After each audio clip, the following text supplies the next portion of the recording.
Metro ఉదయం news కి స్వాగతం. ములుగు జిల్లాలో 163వ జాతీయ రహదారిని ముంచెత్తిన గోదావరి వరద నీరు, అంతర్రాష్ట్ర రహదారి మూసివేత. బంగాళాఖాతంలో ఏర్పడిన అల్పపీడన ప్రభావంతో గత 3 రోజులుగా కురిసిన భారీ వర్షాలకు గాను శ్రీరామ్ సాగర్, కడెం, సమ్మక్క సారక్క, తుపాకులగూడెం బ్యారేజీల గేట్లు పూర్తిగా ఎత్తివేసి దిగువ ప్రాంతానికి వరద నీరు విడుదల చేశారు. దీంతో గోదావరి ఉధృతంగా పెరుగుతోంది. ములుగు జిల్లా వాజేడు మండల పరిధిలోని పేరూరు వద్ద 15 మీటర్లకు చేరుకుంది. దీంతో టేకులగూడెం వద్ద 163వ జాతీయ రహదారిపైకి వరద నీరు చేరడంతో తెలంగాణ, ఛత్తీస్గఢ్ అంతర్రాష్ట్ర రాకపోకలకు అంతరాయం ఏర్పడింది. జాతీయ రహదారిపై పేరూరు ఎస్ఐ కృష్ణప్రసాద్ బారికేడ్లు ఏర్పాటు చేసి అటువైపు ఎవరూ దాటకూడదని హెచ్చరికలు జారీ చేశారు.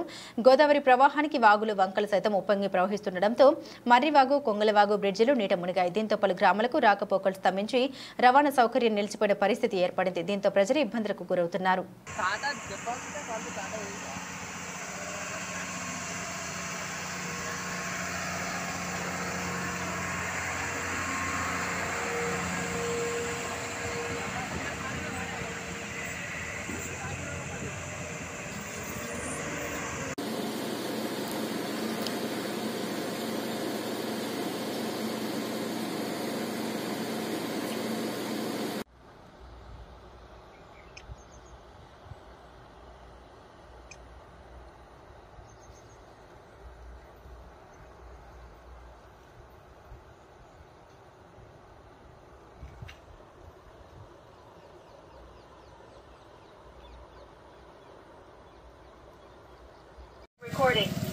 ఇందు మూలంగా గ్రామ ప్రజలకి పేరూరు పోలీసు వారు తెలియజేయనిది ఏమనగా, గత కొన్ని రోజులుగా కురుస్తున్న వర్షాలకే గోదావరి నది ఉధృతంగా ప్రవహిస్తున్నందున రేగుమాగు బ్రిడ్జి మీద వరద ప్రవహిస్తున్నందున సీజీకి తెలంగాణకి రాకపోకలు నిలిచిపోయినాయి. మరియు మర్రివాగు బ్రిడ్జి మీద వరద ఉధృతంగా ప్రవహిస్తున్నందున పేరూరుకు చంద్రపట్లకి మధ్య రాకపోకలు నిలిచిపోయినవి అని ప్రజలు గమనించగలరు.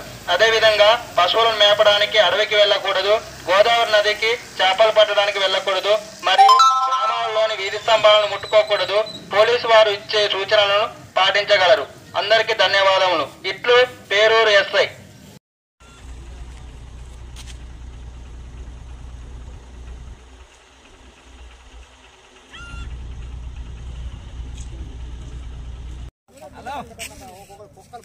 छत्तीसगढ़